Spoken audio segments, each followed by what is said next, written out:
Well, now, Britain's independent financial watchdog, the Office for Budget Responsibility, says that the government plans to limit in-work benefits for EU migrants would do very little, in its view, to reduce levels of immigration to the UK. The Prime Minister, David Cameron, has been promising to secure an improved deal ahead of a referendum on the UK's membership of the EU. That referendum will take place sometime before the end of 2017. Let's talk to the UKIP leader, Nigel Farage, who joins us now from Brussels. Mr Farage, good evening. Thanks for joining us. Good evening. What's the point of negotiating on these in-work benefits if they don't affect immigration in any way, according to the OBR? I would rather agree, yes. I mean, the whole point is, here we've got a renegotiation, an opportunity for the Prime Minister to completely recast Britain's relationship with the European Union. And indeed, he started off by saying he would negotiate the free movement of people coming into Britain. He's dropped that. The only substantive thing he's looking for from the negotiations next week here in Brussels is to try and stop migrant benefits for up to 4 years.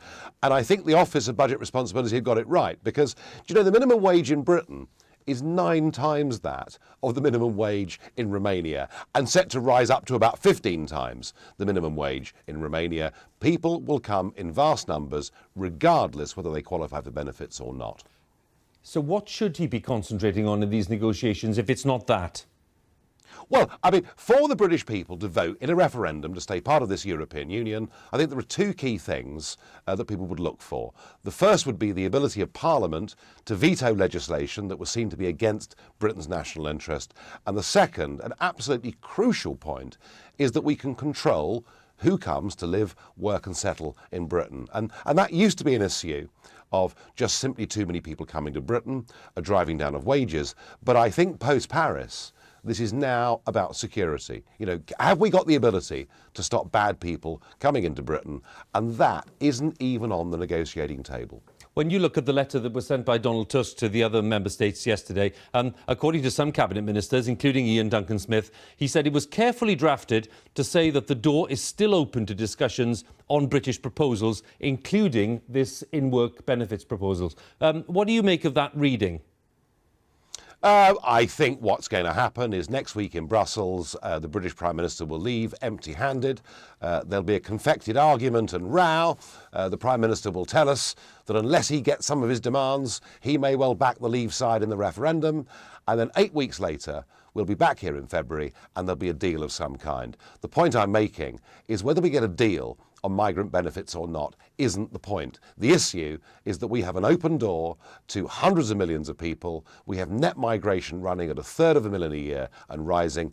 That is the issue, and it's not even on the negotiating table. But on the principle, as Mr Duncan-Smith was saying, on the principle that, you know, people shouldn't be allowed to come into a country, claim benefits where they've made no contributions to the welfare system, on that principle, you would be agreed, yes?